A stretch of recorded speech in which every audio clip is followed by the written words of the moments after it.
Anyways, y'all, this is crazy. All right, let's get into it.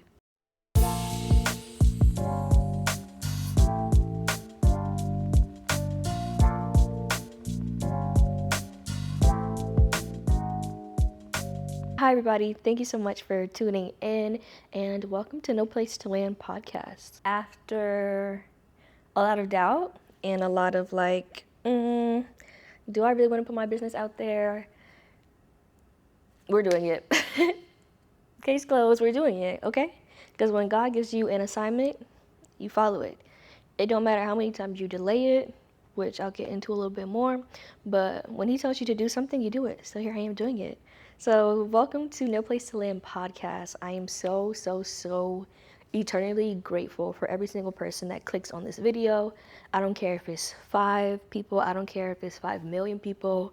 However near or far the story goes, I just want to thank you all for tuning in to No Place to Land podcast. No Place to Land podcast is a virtual community really that amplifies and uplifts the testimonies of people who have experienced youth homelessness. So you may be asking, what is youth homelessness? And it's kind of exactly what it sounds like, but for definition purposes, youth homelessness are those who have experienced homelessness between the ages of 18 to 24. I will say that I don't necessarily define youth homelessness within a certain age range, but for the purposes of this podcast, we will be highlighting those who are either 18 through 24 and currently experiencing homelessness, or those who are much older than 18 or 24, but once upon a time experienced homelessness within this age range. So I figured what better way to start this podcast than amplifying my own experiences. And you guys will shortly realize that I started to experience homelessness when I was very young, and it lasted quite some time. And unfortunately, that is the reality of a lot of people in the U.S., especially with our social services and just our general culture being shit. I'm not gonna even sugarcoat it. I truly hope that when I bring other guests onto this podcast, that they won't have a similar story of experiencing homelessness for years upon years upon years. But it is an unfortunate reality of, a lot of those who are experiencing homelessness in the United States. So I'm super excited. Once again, I don't care how far this podcast reaches, whether it's 5 people, whether it's 5 million people. I am eternally grateful for all of you that tap in. And I just want to get this, established right here, right now. We don't tolerate any bullying of any guests. We don't tolerate any bullying of the host. We don't do none of that. If you're not here with a pure heart, then I kindly ask you to exit stage left. Because this, again, is a virtual community, number one. And number two, it's about uplifting people, not to beat them down. And if you feel so inclined to help any of the guests that you see featured on this podcast, I will always have some sort of link down in the description for you to do so. But if you are unable to, give a gift in whatever form or fashion that may be, liking and subscribing would definitely help me a lot. I'm not sure exactly where this podcast will go. I think if I'm being truthful, I'm just leaving it into God's hands. But of course, I have a lot of aspirations for where it will go, and all of it is rooted in, just giving back to people. I feel like this is kind of getting on a tangent, but my purpose, or the purpose that I've been convinced of by the man above, is to give back. Like, I don't feel like anything that I possess in this life is for my own utility. So with every blessing that I step into, it is just a catalyst to give back 10 times more. But yeah, enough rambling about all the things. Let's get into my story. I figured for the first episode, it made sense to share my testimony, share how my test became my testimony actually, and to give you all just a better understanding as to why I want to do this, because it is really personal to me, and I'm so excited to share it with you. So we're going to rely on my handy dandy, I don't know how I would describe this book. I don't know, my brainstorm book, and it literally holds every bit of thought when it comes to this podcast. So if you see me looking down, obviously I'm gonna be looking at this, but of course, we're here, sister or brother or whatever you identify as. We're here. So yeah, give me a second. Give me a second. Give me a second. Give me a second. All right, y'all. So let's get into my testimony and my experience with homelessness overall, but specifically youth homelessness. So we're gonna take it all the way back. You're gonna get my life story, girl. But I was born in Brooklyn, New York. Shout out Brooklyn. And I was born to immigrant parents. My dad is Jamaican and my mom is Trinidadian. And they came to this country when they were 18. And some decades down the line, they had me. And I don't really, like most other people, I don't really remember Brooklyn from back then because I was super young. But more importantly, I want to say by the time I was like 2.5/3 years old, my family and I relocated to Savannah, Georgia. And you may be like, girl, from Brooklyn to Savannah, Georgia? Like, what? Exactly. Precisely that. But my mom essentially made that transition because my aunt at the time was going through I don't know why I'm trying to sugarcoat this, but my aunt was essentially going through cancer. So my mom went down there to support her and, of course, brought me and my sibling and my dad as well down there. And I'm not going to lie, like, growing up in Savannah, Georgia, first of all, it's the South, so it's just slow. Like, it's very much slow. But I will say I felt a great deal of stability while I lived in the South. Granted, again, I was young. Like, you just kind of live in your own world when you're young. But we were very stable and we were well off. I won't say very well off, but we were well off. Like, I think our first apartment was like a 3-bedroom apartment. So I had my own room, my sister had her own room, and then my parents had their own room. And it was like a gated community, very southern, like very suburban, type vibe. So there really wasn't a need for much when I was younger. Like, when I think about stability versus instability, my young days was very much in the bucket of stability. At the time, my mom was working in the medical field, and then she also worked as a correctional officer for some time. So one thing about my mom, she always kept a job, and she was very much like the breadwinner of the household. My dad, he also kept the job, but his fortune just wasn't as great as my mom when it came to job search. But between both incomes, like we were okay. Unfortunately, though, that sense of stability quickly changed. And I'm not going to necessarily pinpoint when it changed because I just don't know, if I'm keeping it a buck with you. But I think from my experience, or at least how I view things, things started taking a little bit of a turn once my dad and my mom separated.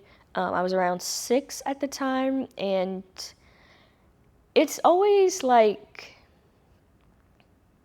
it's not hard to talk about, but I do think it has left quite an imprint because out of all of my memories from being a child, like that is the earliest memory, right? So for that to be my earliest memory and for it to be so just like negative and life-changing, it definitely speaks volumes. But despite that, I think after my mom and my dad separating, things were still very stable.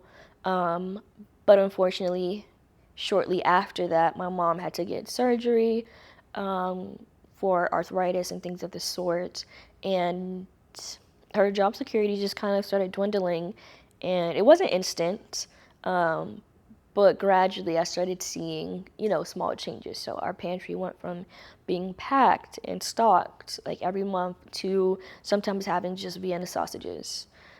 in there. We went from having a car to not having a car, and things just started moving quite quickly, if I'm being honest, or at least it felt quick to me. It might have not been super quick, but it felt quick to me.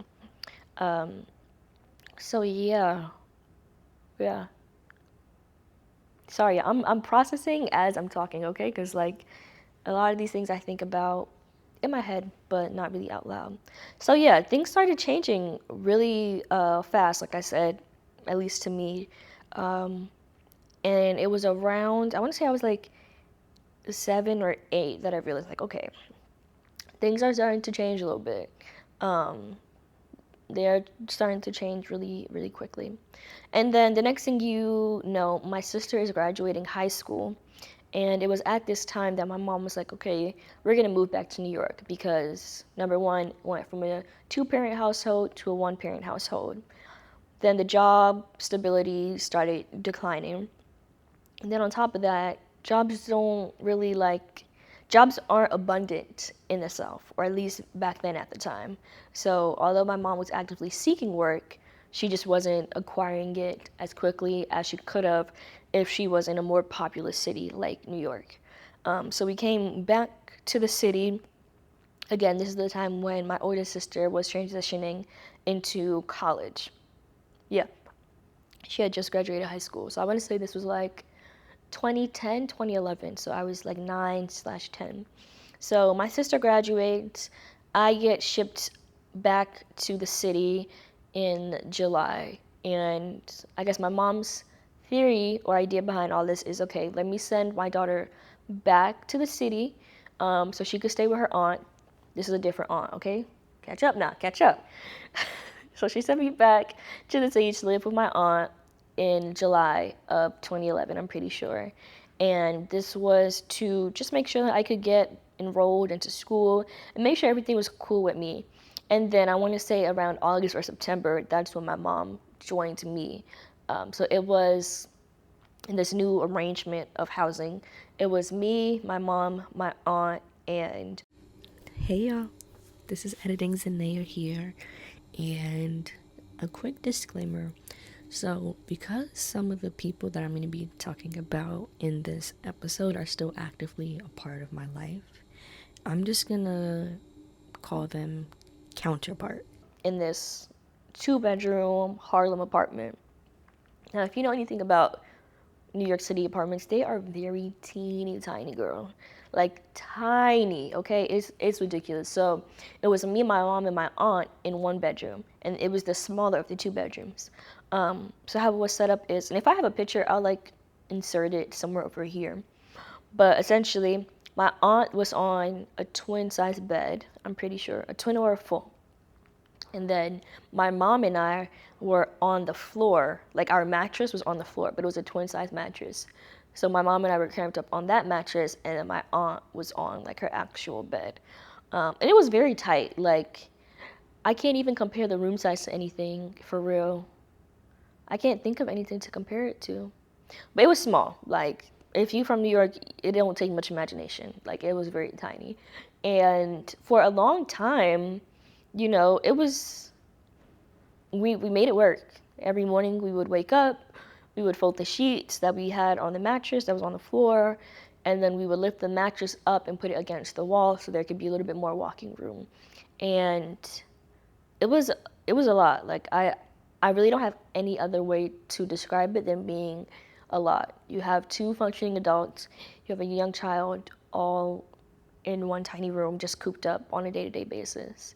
And that was the living situation for like, I want to say 5, no, like 3 or 4 years. So yeah, we moved back, stayed with my aunt, and the one thing that I will say is that like, there's a lot of transitioning happening right now. And if you know anything about kids, like it's really important for us to have a routine. So there was a lot going on, I think, personally, that I didn't voice at the time. Going from living in a small southern city to a big city, it was different. It wasn't new because although we had relocated to Savannah, Georgia, I was in the city at least every summer. And if I wasn't in the city, then my cousins were coming down to me. So I was always connected to the city one way or another, despite being down south. But I do think something that I was struggling with and getting used to was the culture change in schooling. I don't really remember the culture of schooling back in Savannah, Georgia, but New York City schools is a different type of beast. If you know, then you know. And I love everything about, or not everything, I love most things about the city school system, but there's a kind of culture that you just have to have. Like, when you're in the city, you have to have tough skin. It doesn't matter how old you are or how young you are, it's just a part of it. So you got people calling you pop, like, it, it wasn't bullying, but hey, y'all may call it bullying if you're not from New York, but we just had to develop tough skin. So I was getting used to that, and I think I was very much shy, very quiet, didn't really engage much. That was my like character. I think it still is my character, a lot of people would say. But I had to get out of my shell, and I think that's one of like my favorite things that I loved about my transition from Georgia to New York. I really saw myself, grow into my personality. Like I always had it. Don't, hey, I always had it, but it wasn't always on display. Um, but in the beginning, it was rough, girl. It was very, very rough. Um, yeah, yeah, yeah. Oof, ciao. When you sit back, you're like, damn, these niggas was really cutting my ass. Anyway, all that to say, the culture of New York City schools was definitely something that I had to, grow with, and it took some time. And I even think like, even simple things like, oh, walking to school by yourself. Like you have people, or you have children walking to school by themselves when they're like 8 or 7 or 9 in the city. Like it's normal. We literally get Metro cards when we're in kindergarten. Like we just have a different level of independency that again you don't have in suburbia. Like your parents are taking you to school or the bus is coming to pick you up, but like something other than yourself is responsible for your commute to school. And that was definitely something I was getting used to. And my trainee mother, she was not having that. Like, oh, just perusing the streets of the city by yourself? Hell no, I couldn't do that. So it was hard because you had, city kids just doing that because they were so used to it. And me having to convince my mom, like, no, mom, like, let me do this. Let me be independent. Mind you. My first school that I was in when I came back to New York, it was down the block. So that just goes to show you, like, it was such a culture shock for my mom as much as it was for me to really, experience that level of independency, even though it was a block away. But long story short, I ended up walking to school by myself at some point. I don't remember when. There were not so glamorous times when I was like, damn, this transition is really hard, right? So when it came to like simple fashion trends, like I think about Huaraches, I think about Jordans, I think about all those like materialistic trends that are very prevalent in school, no matter where you are. But simple things like that, like I couldn't participate in because we simply didn't have the money for it. So it was just a really big transition overall. Like I said, I was going from small city / the suburbs to big city. I was going from stability to, I think, the ultimate form of instability. And it was just a lot of change that was going on. And it was hard. Like, I wish I could give a different word for it, but the fact of the matter is it was just hard. Yeah, it was hard.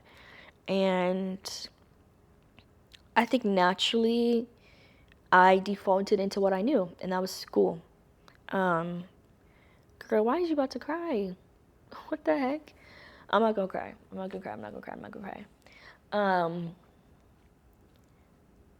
something that at least my Caribbean parents, I know a lot of Caribbean parents do as well, something that they instilled in me is like, do good in school, do good in school, do good in school, do good in school.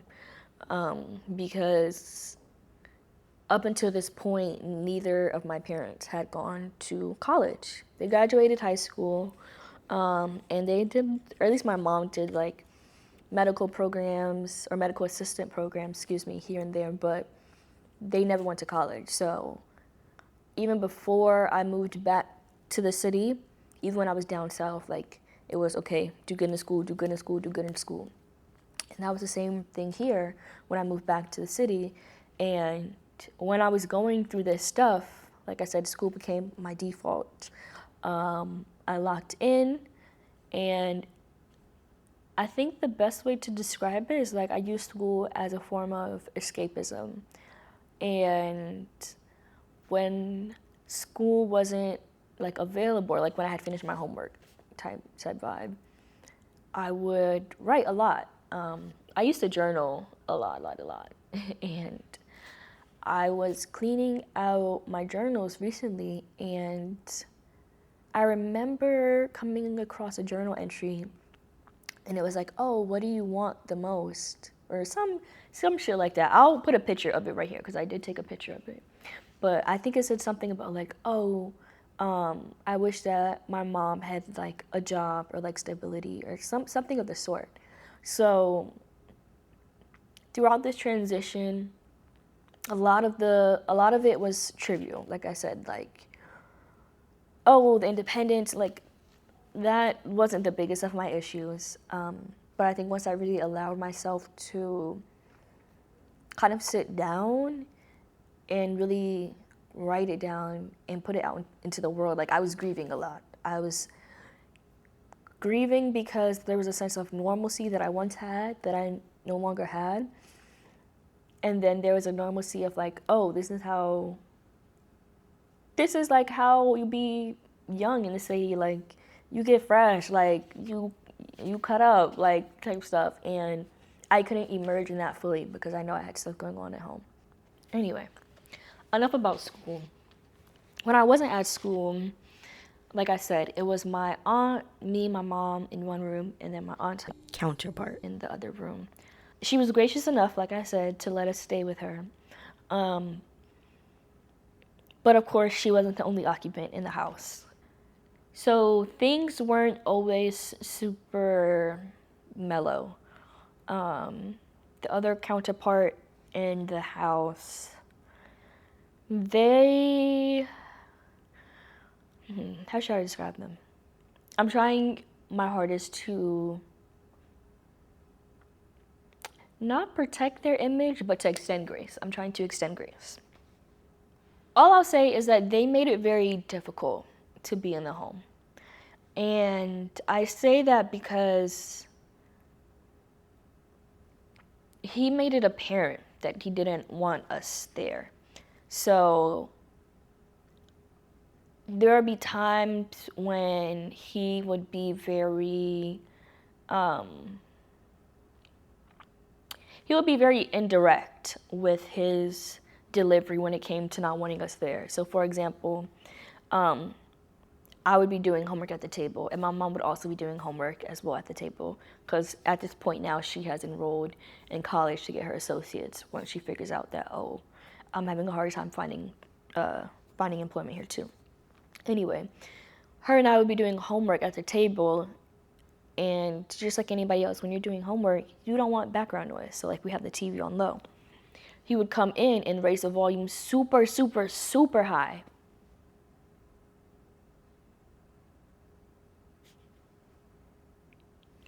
Okay.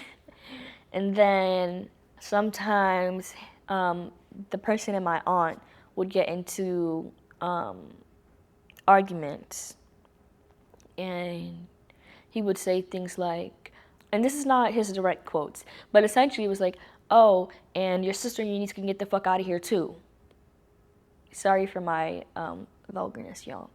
But when I say like that's the type of stuff that we would experience frequently, like I cannot tell you how many times we had the police come. I cannot tell you how many times there was arguing, whether it's between my aunt and the individual or between my aunt, my mom, and the individual.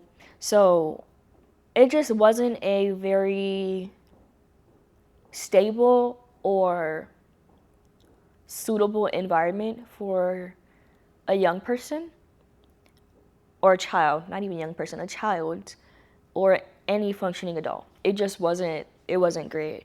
And this lasted for a long time because truthfully, there's nothing that the person could do. Like, once you stay somewhere for 30 days, you cannot be kicked out unless it's through the court. Like, it has to be a court order. So as much as he wanted us to get out and did X, Y, and Z to antagonize us, there was nothing that he could do, like literally. And I think that just intensified the stuff that was going on in the home. I feel like I'm kind of repeating myself, but it was hard.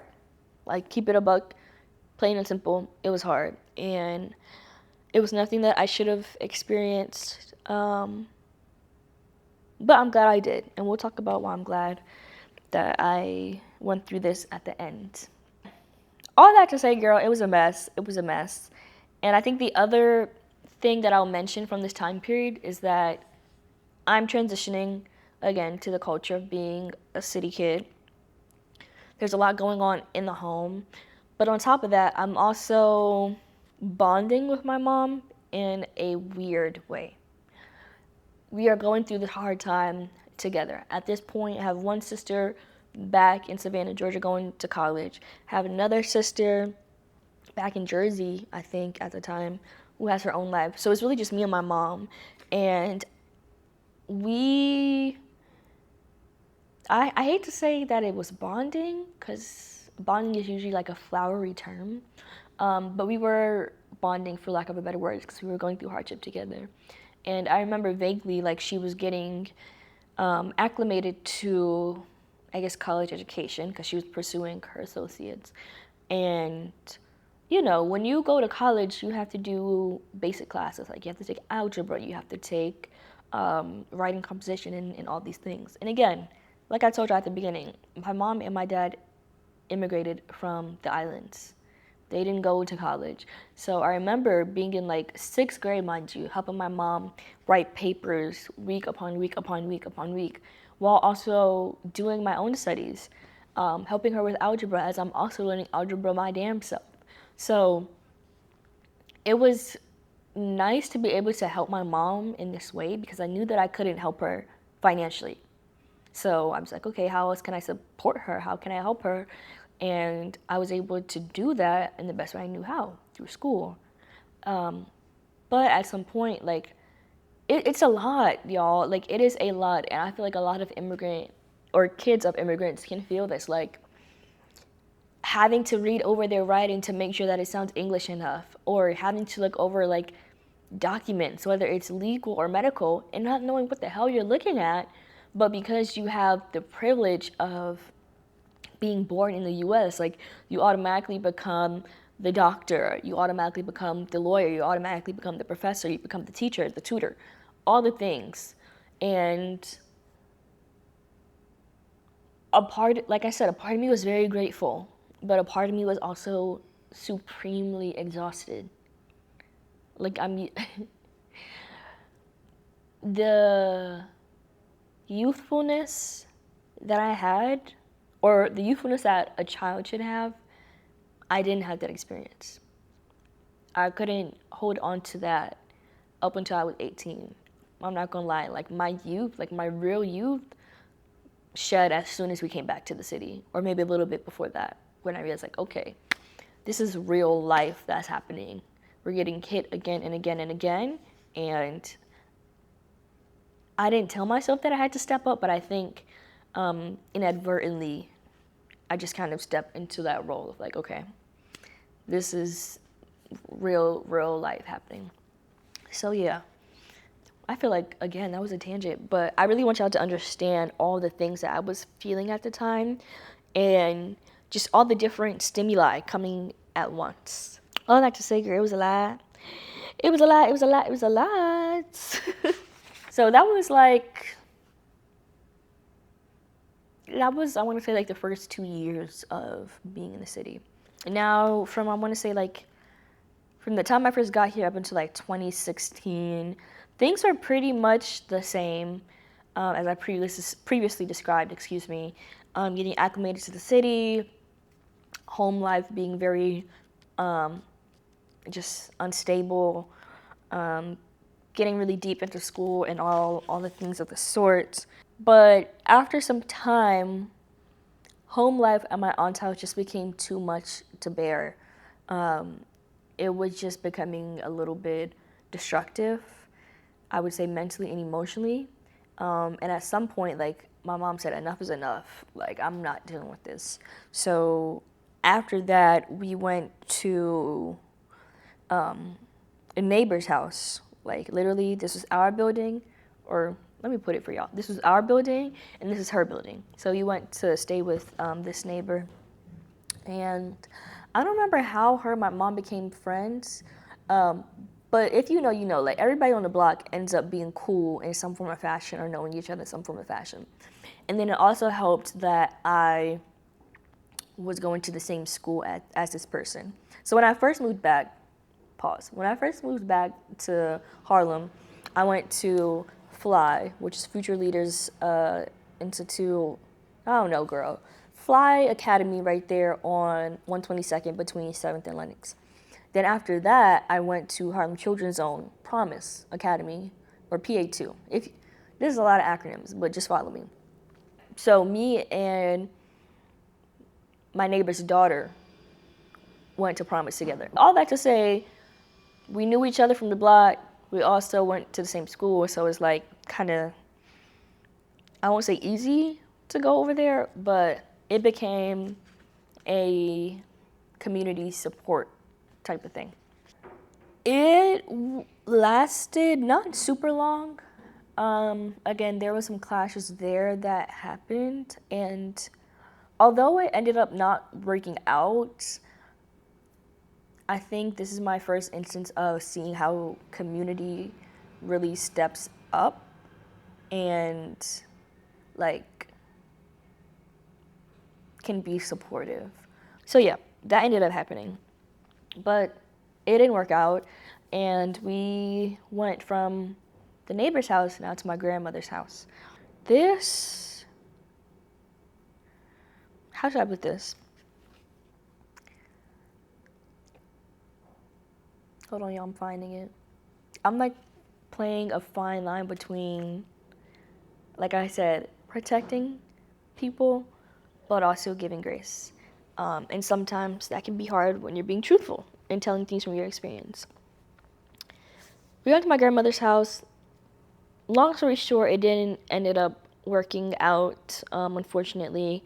But this was another moment in time that, again, became like a defining moment for me. I think really quickly I learned that your chosen family is just as important as the family that's given to you. But I also vividly remember my mom saying, like, we're leaving here tomorrow. Because this happened, like, this clash happened at night, and my mom and I blew up the mattress, because we were on a blow-up mattress at this point. We were at a blow-up mattress at my grandmother's house. So we blew up the air mattress in the living room, and my mom basically told me, like, yeah, we're going to leave here in the morning time. So the next morning before school, I woke up, I packed my bag, and she said, you know, your cousin's going to pick you up after school, and you're going to stay with them until I figure out what to do. I kid you not, I left my mom that day, and I had no idea where she was.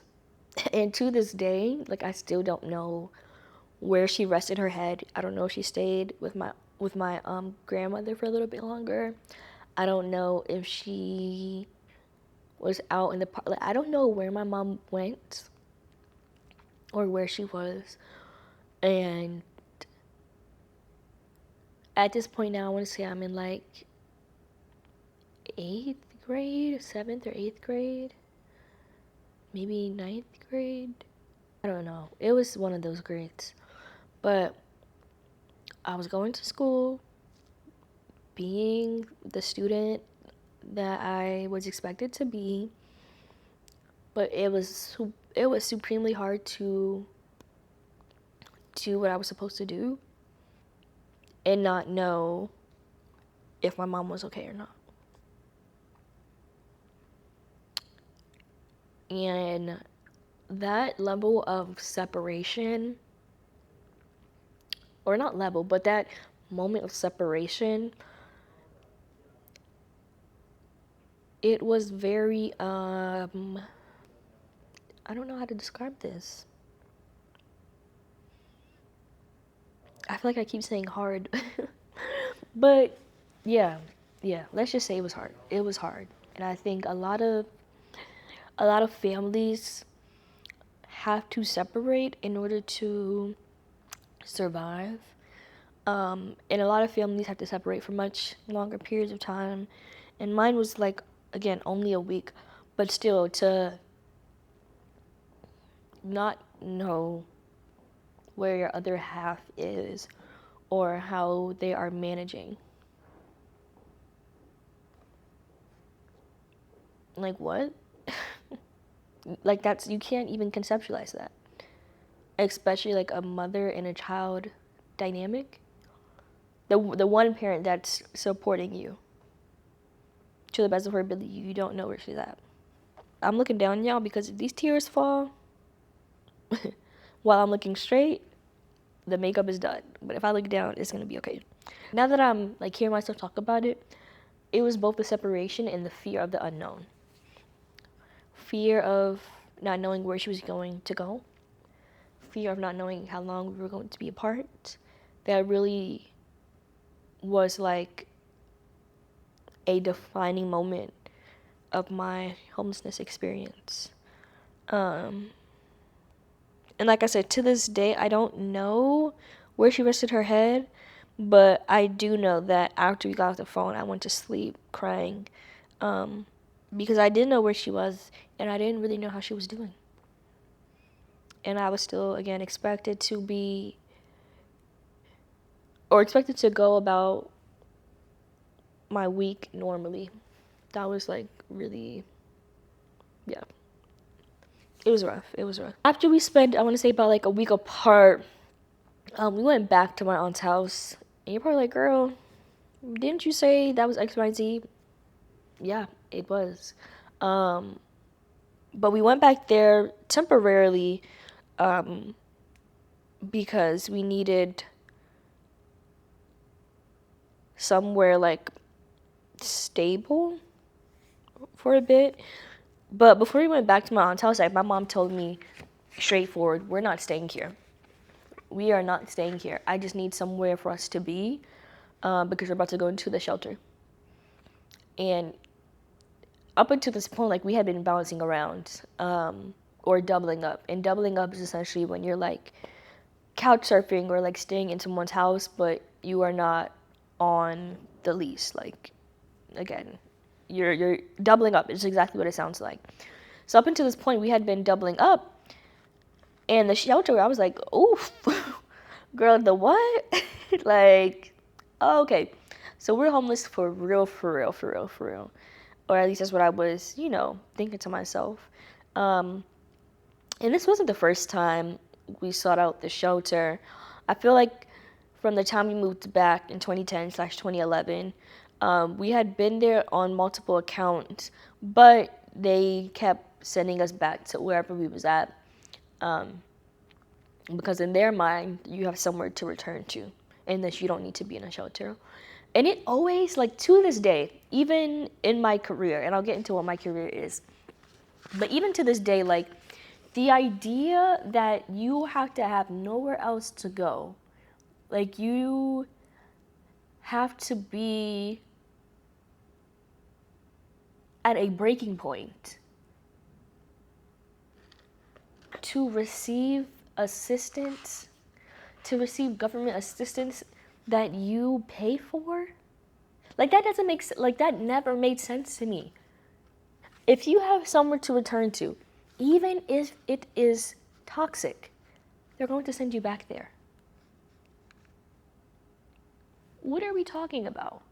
Like, literally, what are we talking about? Now, this isn't the case for everybody. Like, my experience is not the experience of everybody else's. Like, I know if you are experiencing domestic violence, they are often quite swift when it comes to putting you in a shelter or something of the sort.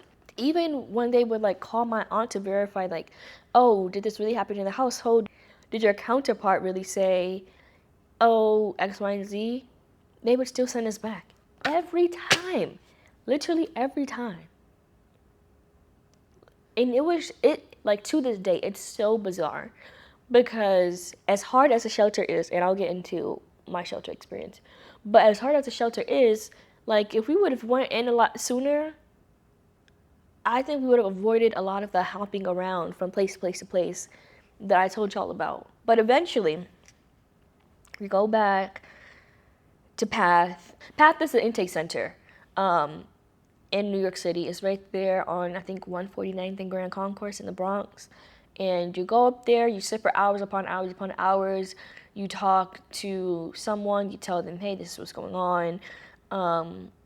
And they kind of like go verify, or like they listen to you, and there's a criteria that they have to follow before they give you, I guess, a referral, for lack of a better words, to a shelter.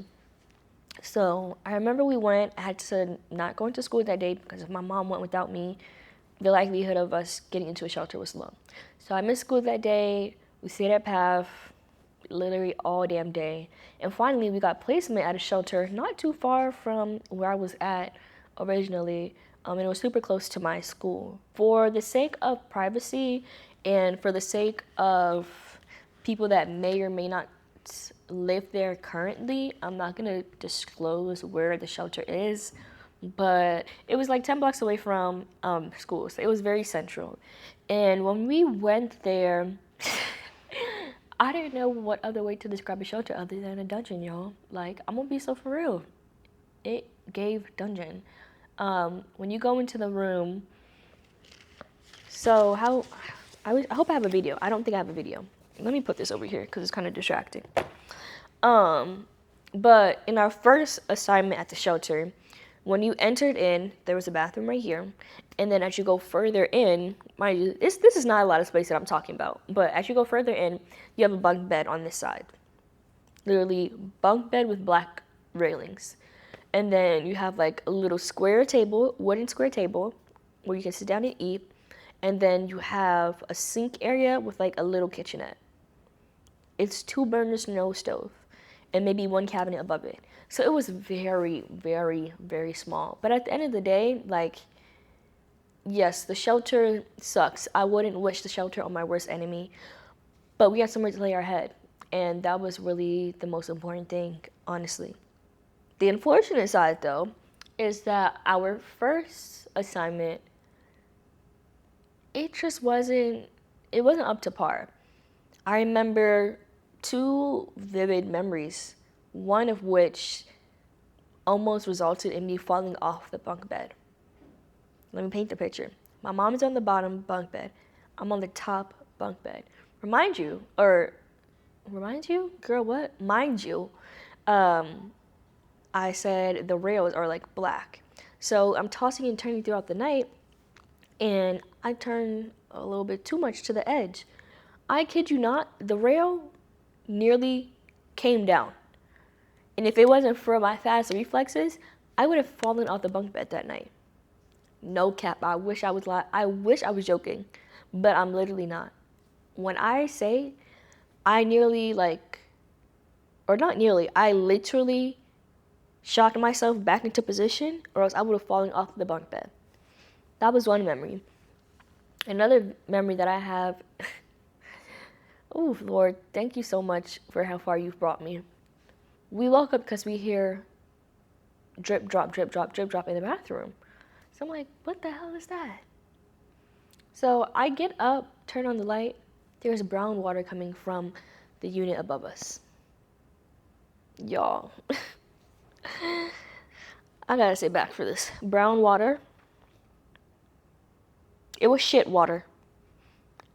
No cap in my rap. Shit water.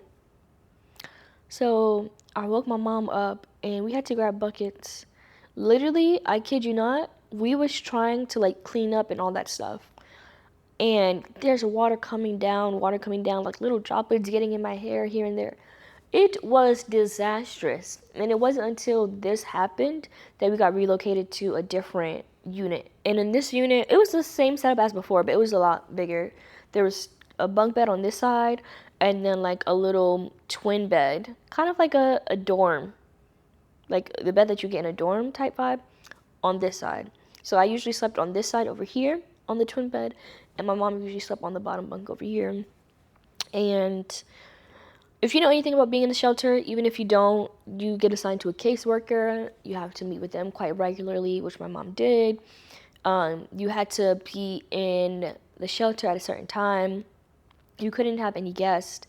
So it was a lot. It felt comparable to a carceral system. You had to check in with somebody. Like, there's no sense of autonomy when you're in a shelter.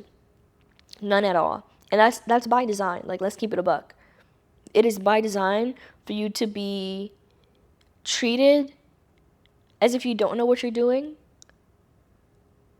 even when you do. And at this point, my mom had graduated with her associates. She is now getting her bachelor's, She's keeping like internships here and there and like little side jobs. So she's doing all the things. And yet still, like, you better carve in some time in your schedule to meet with your social worker, because if you miss a meeting, kicked out. If you get in too late, kicked out. You can't bring anybody in. If you get caught with somebody, you get kicked out. You have inspections weekly, if I'm not mistaken. If it's not kept up to par, kicked out. Literally, like, they dangle this carrot in front of you. And you better leash on, because the minute you mess up, you're gone. Luckily for us, the Caribbean woman that my mom is, she made sure the place was always spick and span. So, girl, I was cleaning the shelter bathroom the same way I was cleaning the bathroom from Georgia, from the 3-bedroom apartment. Like, there was no time to be slacking just because we're in a shelter. She kept it spotless, and we did what we had to do to survive. I think one of my, maybe not favorite memories, but something that I remember is we would go to the grocery store across the street and we would buy the prepackaged salads. We would buy a can of corn and then we would go to the chicken spot. Girl, get that 4-piece chicken for $3.99. You come home, you put that all together. That was a meal, okay? Mind you, there was no stove. So there was no such thing as like, oh, you about to bake some chicken, you about to bake macaroni pie. No. You had 2 burners. You better make that work. So that's exactly what we did.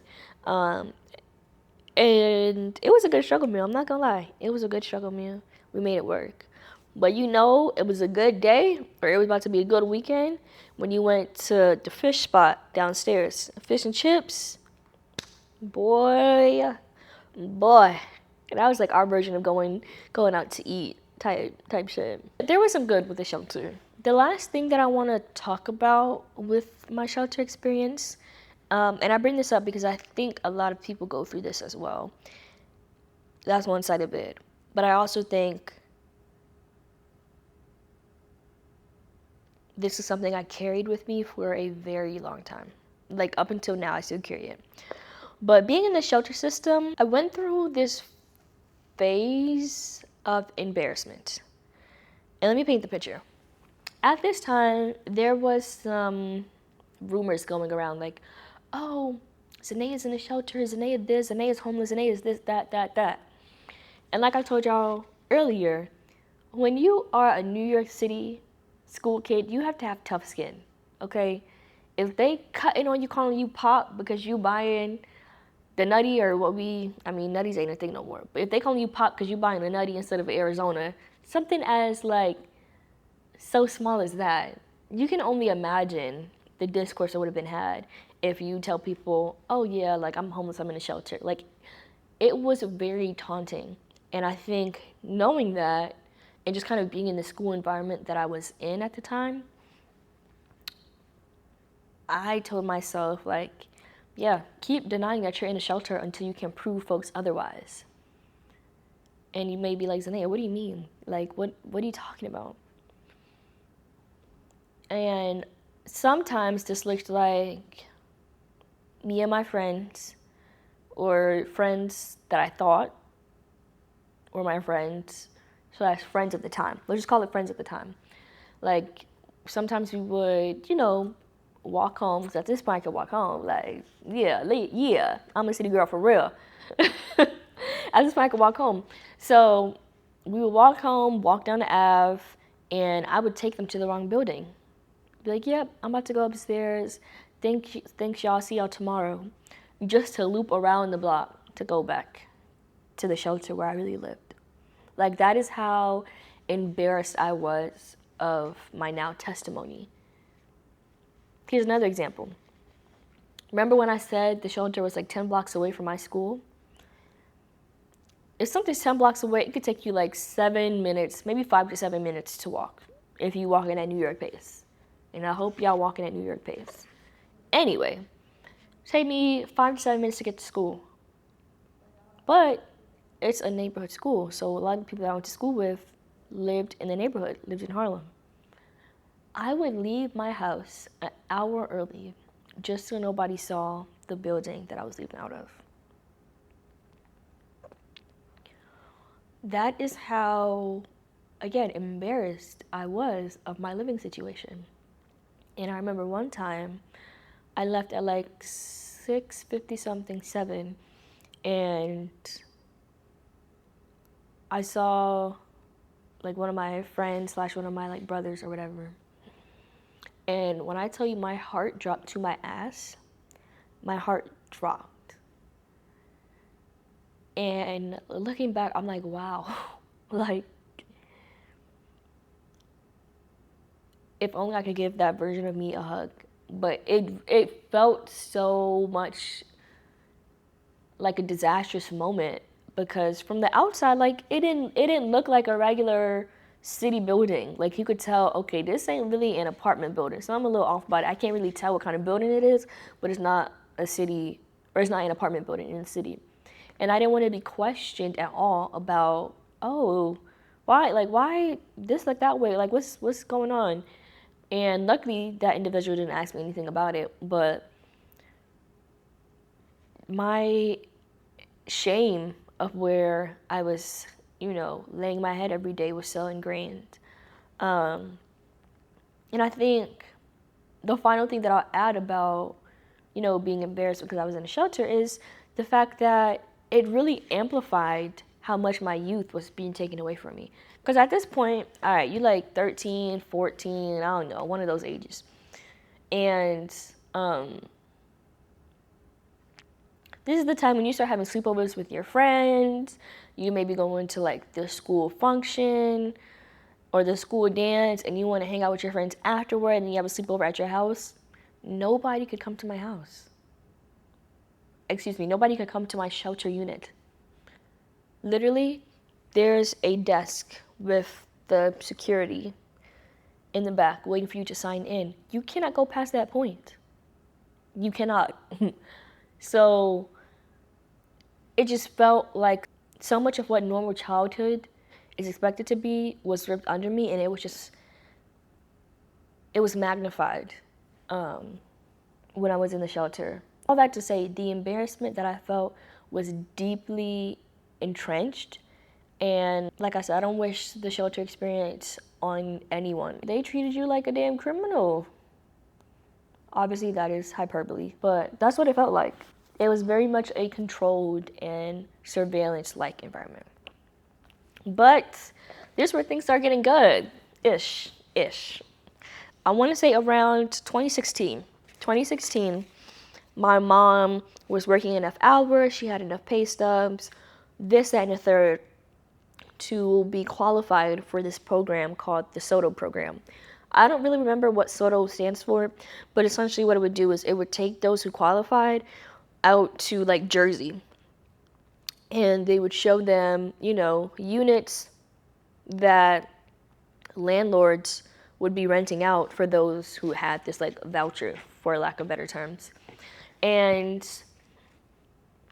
I don't know how long the process took. Again, what my mom had going on was a little bit detached from what I had going on at this point in time, because obviously I'm getting older, school's becoming more complex, I'm becoming more complex, and she is between work, school, work again. Like, she just has a lot going on, of course.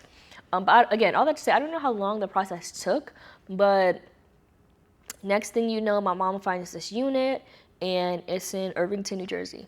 Irvington, New Jersey, it's close to Newark or Newark, however you say it, girl. But it's close to Newark, New Jersey. And it's a little bit run down. I don't want to give it that characteristic, but I think the best way to describe it is like a little bit run down. You can tell it's the result of like disinvestment and just all the phenomena that typically happens to Black communities. When I heard, oh, we're moving to Jersey, girl, I went into a spiral, because first of all, I'm in the city. Like, I'm a city girl through and through now. My formative years are in the city. So what do you mean you're taking me to Jersey? What do you mean? And then it's like, how am I going to get to school? Like, what are we talking about? I've been uprooted when I was a child. Okay, cool. We went to city. I wouldn't really call that being uprooted. I just moved. I transitioned. But I was really uprooted from Savannah back to the city, and now you want me to be uprooted once again from the city to Jersey. What are we talking about? But at the end of the day, the perks of this program is that they would cover our rent for a year. And then after that, my mom would have to figure it out. And I think at this time, there was just exhaustion from the shelter. Like, I described it previously. The shelter is not a fun place to be. It's very exhausting. And if anybody, like, I don't think anybody wants, or let me not say I don't think, nobody wants to go into the shelter. Point blank period, nobody wants to be there. So I think when my mom had the opportunity to get the hell up out of there, she took it. And it also helped that my sister didn't live too far from the area. So she was getting closer to, more support. So we moved there, and how do I put this plainly? Let me paint the scene. You may be like, Zenayah, okay, you guys get this apartment in Jersey. What was schooling like how did you figure that out? And again, I'm gonna keep it a buck with y'all. I had to travel to the city every day for school. And at this point, I was no longer going to school in Harlem. I actually went from being in a charter school in Harlem to now a public school on the Upper East Side. One of the benefits, I don't even want to say benefits, but like one of the privileges you get from being homeless in the city is that you get to go to school wherever you would like. So I was able to go to the top public school in the city that wasn't specialized. And I made this choice because I knew, like, okay, I want to be in a really good school, and I want to go somewhere where the resources are being poured into, which was the school that I ended up going to. But anyway, all that to say, I was traveling from Jersey to the city every day. It took me like an hour and some change to go and an hour and some change to get back. So I was spending at least 3 hours traveling every day to get to school. It breaks my heart that this is such a reality for many kids. I specifically remember reading this story one time about this mother who was possibly going to face jail time because she was sending her kid to a school in a different district. And that's exactly what we were doing. I did it again because I knew I wanted to go to this certain school or this certain college, and I wanted to be in a high school that would plant the seeds for that to happen. But that was a calculated choice that I made, and it was fruitful, and I'll get into why it was fruitful in a bit. I guess the only other thing that I will say is that because the travel was so long, like there were still times when I would be at my aunt's house when I was in clubs and stuff and I had a super long day and I would be done at like 8. There was no way I was about to travel back to Jersey and get home at like 10 something. That just wasn't happening. That definitely helped with the whole like legality of it all, because it wasn't as if I was like fully living in New Jersey and still going to school in the city. I was just splitting time between where I was resting my head. And I think that adds another dimension to the newfound stability that we had in Jersey. Because although, we now had a place to call our own, although it was starting to be furnished and like all the things that come with moving, I was still in flux up until I graduated high school. Jersey was what it was. Rough neighborhood. It wasn't like, oh, I went from a shelter to now I'm living a life in Jersey. Like, no, that was not the case. But glory be to God that we had somewhere to rest our head, somewhere that was paid for, at least for a year, and somewhere stable. Would have preferred if it was in the city, so I have to commute 3 hours every damn day. Okay? After all that turmoil and trial and tribulation, I got accepted into Columbia University, which is an Ivy League school. I'm super happy of this accomplishment. Like, throughout all the mess, throughout all the toxicity, throughout all of the instability that really plagued my youth, really, I was able to be victorious and go to this university.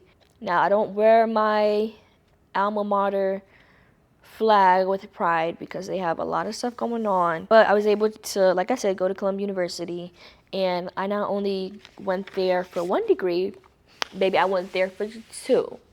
Two. Thank you. I went there for 2.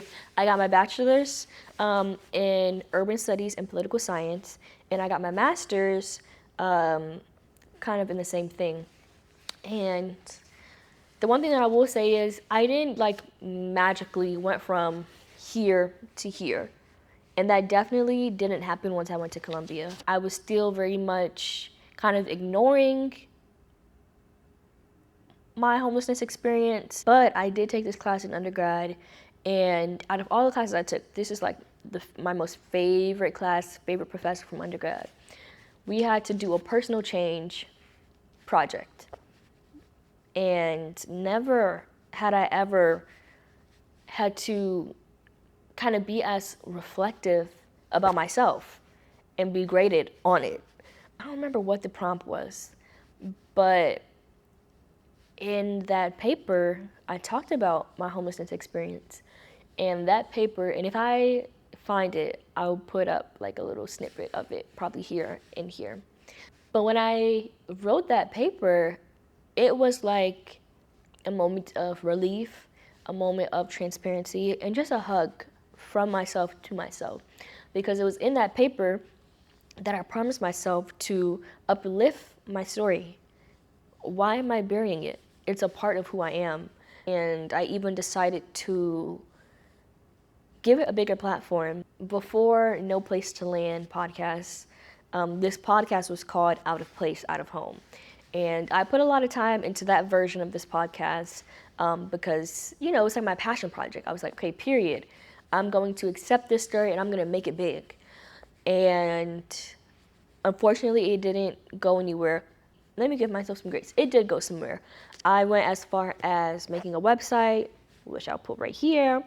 I made like a toolkit, which I'll put right here.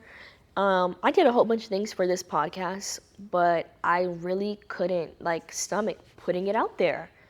And again, I just think that was the trauma of embarrassment and just kind of retreating back into my own survival skills. But yeah, that version of the podcast has now turned into what this is. And although the assignment was delayed, I'm abundantly happy and abundantly proud that I gave myself time, because I think in this iteration I have a better idea of who I want to spotlight, what I want to spotlight, where I want this to go, and I have better materials, if I'm being honest with you. I'm filming on a camera, thank you. I have a mic, thank you. It just feels a lot more official, and although it's not the perfect setup, as you can see, it's just a chair, whatever this is, girl, and a wall. I definitely want to, grow with this podcast. But I feel a lot more comfortable and a lot more confident when I share this story. Okay, y'all. Quick little intermission because I realized I never shared much more detail about what's going on in my life after I mentioned going to Columbia and getting both my degrees. But yeah, I was able to take my experience with homelessness and really fuel it into my studies. I spent a lot of my time while I was in school researching housing policy, housing segregation, and just all the things that go into housing, specifically from the program and policy side. And yeah, I started that journey, I want to say,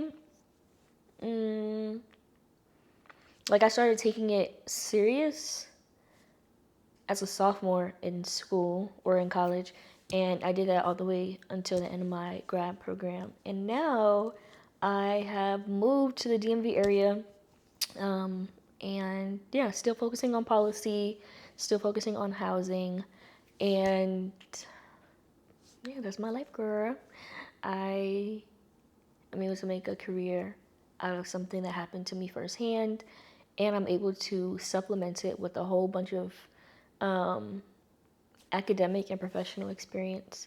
I think another thing I'll say is that when I went to Columbia, again, that wasn't the end all be all. Girl, the struggles still remain the same.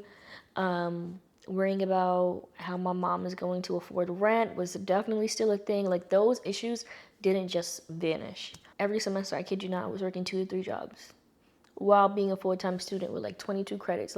It was actually insane. And I think right now I'm in a phase of unlearning a lot of those you gotta go, you gotta go, you gotta go type habits. But it's hard, and it's even harder when people are depending on you to do well. But just know, I want to remove my family from the hustle and bustle and the struggle of it all, right? Because being insecure about where you're going to lay your head, or if you have enough money to lay your head somewhere, should not be a thing for any human being. And I'm going to do what I need to do to make sure that's not the case. So yeah, girl, that's my story for real. I can't wait to move back to New York. I'm not going to lie. Because I just feel like that's home. It's always going to be home. And there's a lot of work to do in New York when it comes to housing, which is exactly why season 1 is going to be based in my home. But yeah, girl, sorry for the cliffhanger. Sorry for the lack of detail. But let's go back to the actual video now. So yeah, y'all, that was a lot. I don't know how long this episode is, but that's my testimony. There are probably some parts that I left out, but I asked the Lord to be the source of the words that came out of my mouth today. So whatever was left out for a reason. I'm not going to question it. But this is really like I said, my story with homelessness. And yeah, I didn't cry. Well, I got teary-eyed, but I didn't cry. So I'm proud of myself.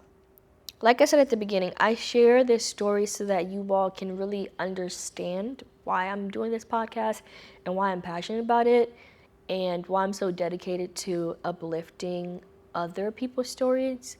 But as I'm doing that, I'm also inadvertently healing myself. I'm giving myself a platform to speak my truth.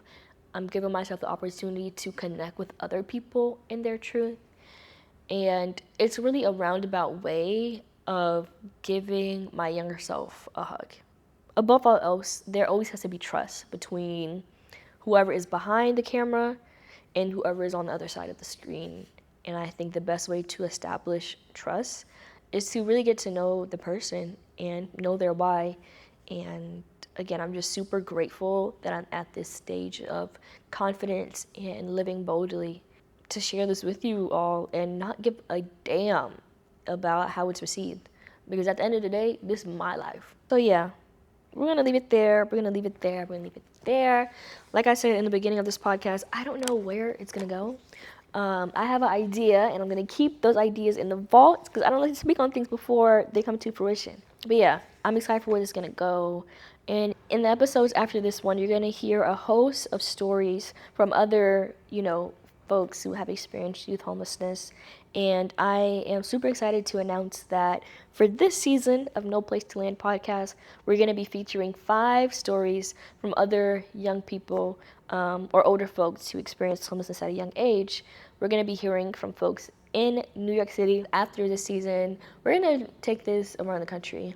We may take it around the world, who knows, but each season will spotlight a specific geography, and we're going to hear from a variety of people in that area and see how their experiences with homelessness are similar, but also vastly different. So that's it for my testimony, y'all.